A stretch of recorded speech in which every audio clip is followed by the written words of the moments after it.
Menarilah sampai mati. Sebuah sejarah yang menyimpan misteri dunia yang penuh dengan ketakutan, kegilaan, dan tragedi.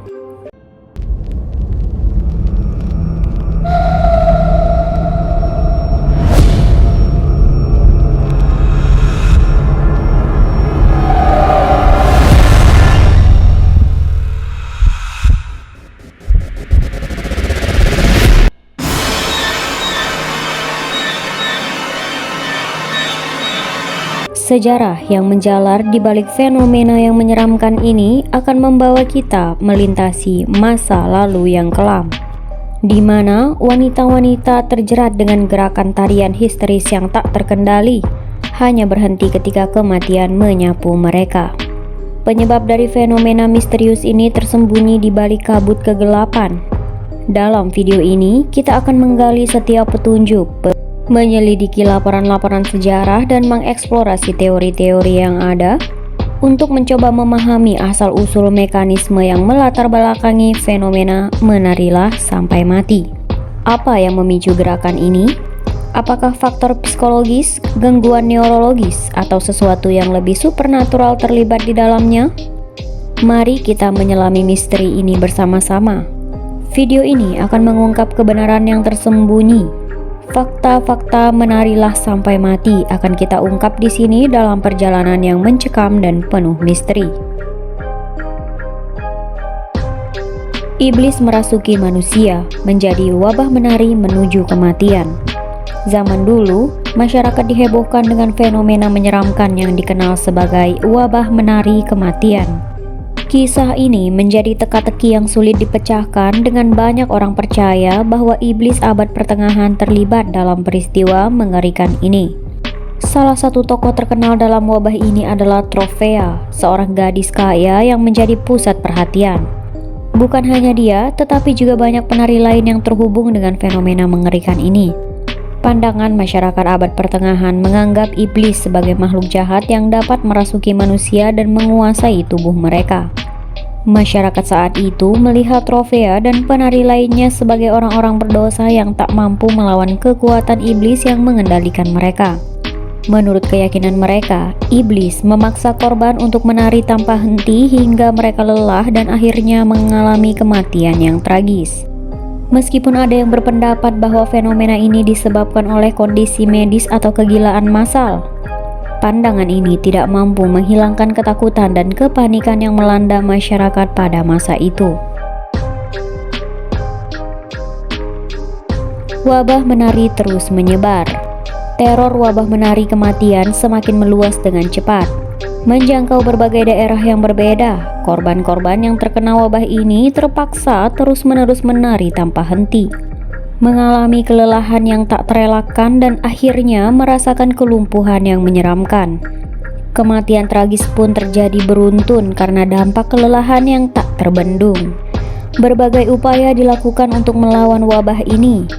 Dokter-dokter dan penyembuh berusaha dengan pengobatan tradisional menggunakan ramuan herbal dan obat-obatan. Sementara itu, upacara keagamaan digelar untuk mengusir iblis dan memohon perlindungan dari Tuhan.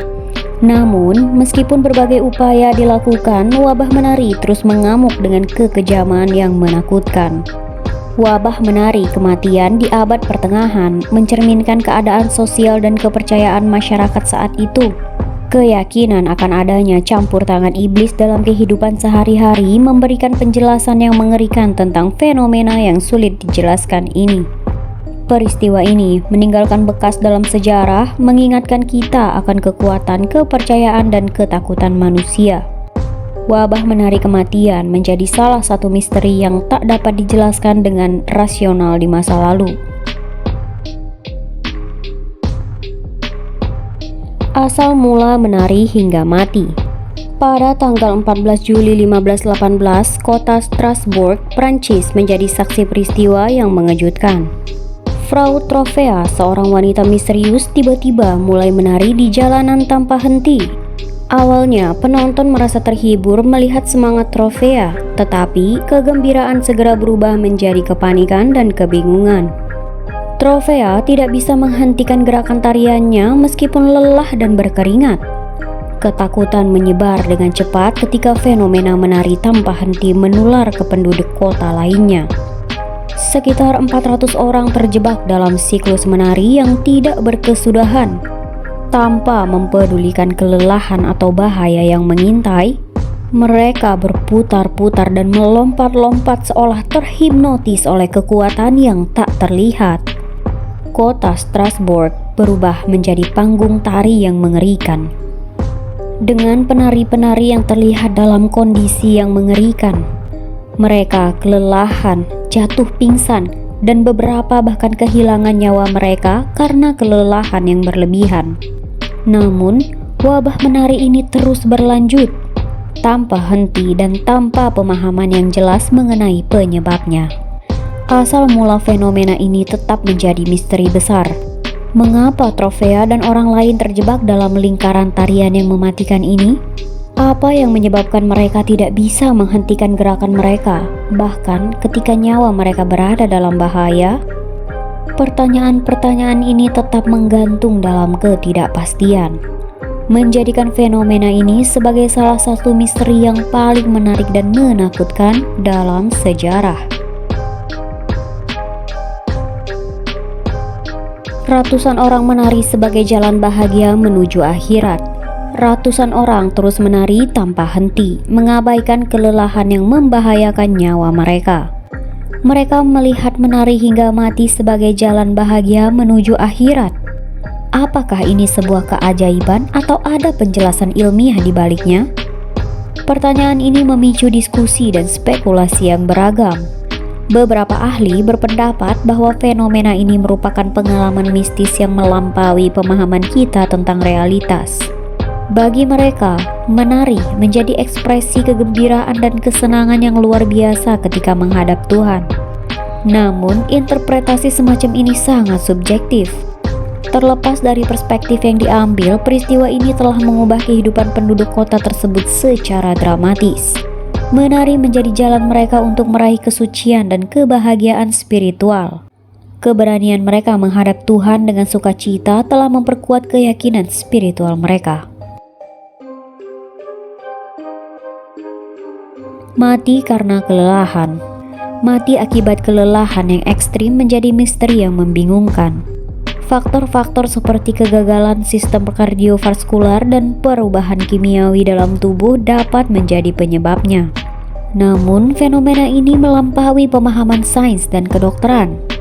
Karena ada kekuatan misterius yang mendorong orang-orang ini untuk terus menari tanpa henti. Mungkin ada aspek spiritual atau mistis yang terlibat di dalamnya. Meskipun tidak ada jawaban pasti, peristiwa ini mengingatkan kita akan pentingnya menjaga keseimbangan fisik dan mental. Kita perlu menghormati batas-batas tubuh kita dan menyadari bahwa kelelahan yang berlebihan dan tekanan emosional tak terkendali dapat berdampak serius pada kesehatan kita. Fenomena mengerikan ini menjadi pengingat akan pentingnya menjaga keseimbangan dalam kehidupan kita yang penuh tantangan. Sejarawan dan ilmuwan menganalisa tarian kematian. Setelah 5 abad berlalu sejak wabah menari pada tahun 1518, saat ini sejarawan dan ilmuwan masih terus menganalisis penyebab yang sebenarnya. Teori-teori modern yang diajukan sangat beragam dan mencerminkan kompleksitas fenomena ini. Salah satu teori menarik adalah bahwa penari-penari terpengaruh oleh jamur psikotropika yang disebut ergot. Jamur ergot tumbuh pada batang gandum hitam yang lembab dan menghasilkan bahan kimia dengan efek serupa LSD. Menurut teori ini, konsumsi makanan yang terkontaminasi ergot dapat mempengaruhi sistem saraf dan menyebabkan efek psikotik pada penari-penari, menjelaskan perilaku yang tak terkendali dan ekstrim yang mereka tunjukkan. Analisis menunjukkan bahwa kemungkinan penyebab fenomena mengerikan ini adalah infeksi virus ergot. Ergot adalah jamur parasit yang tumbuh pada tanaman gandum dan menghasilkan senyawa psikoaktif. Ketika manusia mengonsumsi makanan terkontaminasi ergot seperti roti dari gandum terinfeksi, mereka dapat mengalami ergotisme, kondisi yang memicu efek neurotoksik, vasokonstriksi, dan halusinasi. Ada dua bentuk ergotisme yang tergantung pada tingkat keparahan dan jenis alkaloid ergot yang terlibat. Ergotisme konvulsif ditandai dengan serangan kejang yang parah, sementara ergotisme gangrenosum menghasilkan gangguan sirkulasi darah parah yang dapat menyebabkan nekrosis dan gangren pada ekstremitas. Pada masa Priodewicara di Eropa abad ke-17, ergotisme menjadi wabah di pedesaan karena konsumsi roti terkontaminasi. Dengan ribuan orang terkena dampaknya, awalnya korban mungkin mengalami efek psikoaktif seperti halusinasi, diikuti oleh gejala fisik yang lebih serius. Analisis ini mengungkapkan bahwa infeksi virus ergot adalah penyebab yang mungkin dibalik fenomena mengerikan ini, memberikan pemahaman yang lebih mendalam tentang asal-usul dan dampak ergotisme pada masyarakat saat itu.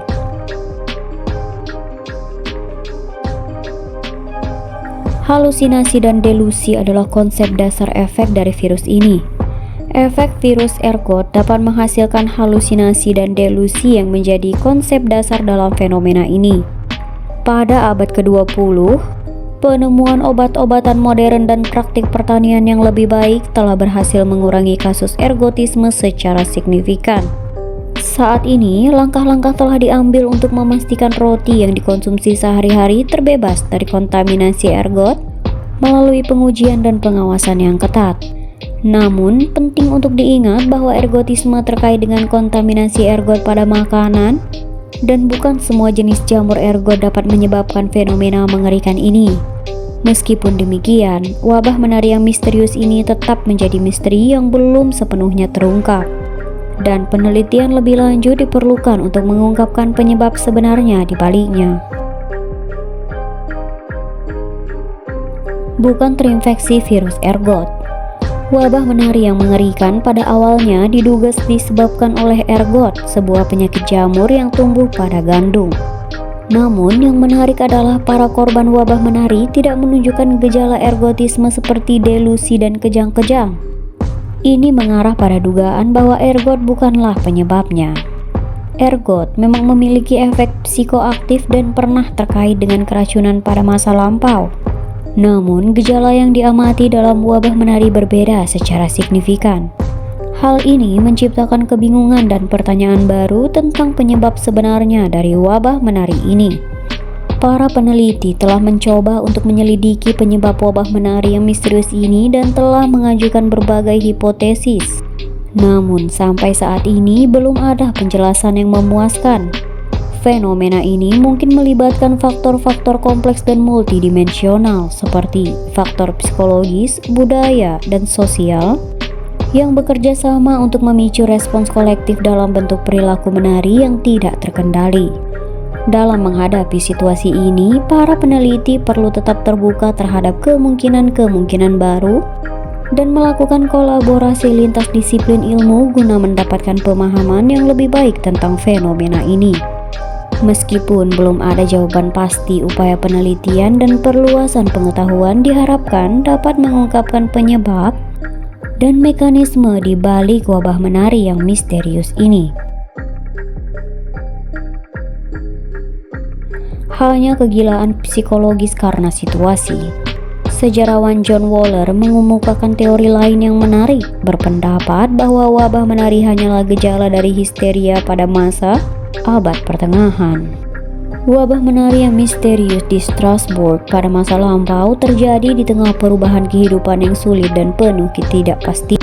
Gagal panen, kelaparan, dan penyakit yang melanda menciptakan ketegangan emosional dan fisik yang tinggi dalam masyarakat. Sejarawan Waller menyatakan bahwa kombinasi beban psikologis dari masalah duniawi dan spiritual menjadi pemicu utama dari fenomena ini. Tekanan yang besar ini dapat memicu reaksi otak yang menghasilkan gerakan menari yang tidak terkendali. Tragedi wabah menari yang melanda Strasbourg ini pun ternyata tidak hanya terjadi di satu wilayah. Penelitian John Waller menunjukkan bahwa fenomena serupa juga terjadi di berbagai tempat di Eropa pada waktu yang sama. Meskipun banyak wabah tersebut tidak terdokumentasikan dengan baik. Dalam bukunya yang menggemparkan, John Waller mengungkapkan bahwa gerakan yang dilakukan oleh para penari pada masa itu begitu intensif sehingga sulit dipercaya. Gerakan tak henti-hentinya mengakibatkan banyak orang pingsan dan bahkan kehilangan nyawa. Dokumen-dokumen berharga yang ditemukan di arsip Strasbourg memberikan bukti jelas tentang wabah menari tersebut, dengan catatan yang menyebutkan orang-orang terjebak dalam kegilaan menari tanpa henti hingga jatuh pingsan dan meninggal dunia. Namun wilayah lain di Eropa kurang terdokumentasi, membuat penyelidikan mengenai wabah menari ini menjadi sulit. Meskipun kemungkinan ada faktor-faktor serupa yang memicu wabah di tempat lain, tidak ada bukti yang cukup untuk mendukung teori tersebut. Dengan demikian, wabah menari ini menjadi fenomena misterius yang melingkupi seluruh benua Eropa pada masa itu, dengan Strasbourg menjadi salah satu tempat terdokumentasinya. Tragisnya tarian kematian. Strasbourg pada masa yang kelam menjadi tempat terjadinya tragedi yang menakutkan. Tanpa alasan yang jelas, tanpa musik pengiring, dan tanpa henti, warga terperangkap dalam tarian kematian yang tak terkendali. Kejadian ini dikenal sebagai tarian kematian, membawa penderitaan dan kesedihan yang mengguncangkan. Laporan sejarah mengungkapkan bahwa wabah ini menelan korban sekitar 15 orang setiap hari dan berlangsung selama 2 bulan yang mengerikan. Dokumen seperti catatan dokter, khotbah gereja, dan catatan resmi di kota Strasbourg dengan jelas mencatat bahwa para korban terjebak dalam gerakan tarian yang gila dan tak terkendali. Pihak berwenang meyakini bahwa tarian tanpa henti akan menjadi penyembuhan bagi para penari yang terkena wabah ini. Mereka membangun panggung, membuka balai serikat, dan menyediakan pasar sebagai tempat bagi para penari untuk menari. Musisi pun dibayar agar terus memainkan musik pengiring sehingga para penari terjebak dalam gerakan yang mencekam. Meski langkah ini sangat bertentangan dengan pengetahuan medis dan kemanusiaan saat ini, pada masa itu keyakinan irasional dan ketakutan yang melanda masyarakat mengendalikan tindakan pihak berwenang. Panggung dan musik pengiring kematian ini menjadi simbol tragis dari ketidakmengertian dan keputusasaan pada masa itu. Ribuan nyawa terjebak dalam gerakan yang membawa mereka pada kelelahan, cedera, dan bahkan kematian. Keputusan pihak berwenang yang tidak didasarkan pada bukti ilmiah menggambarkan betapa situasi yang suram dan tak terpahami saat itu, serta dampak yang memilukan bagi para penari yang terlibat dalam wabah menari ini.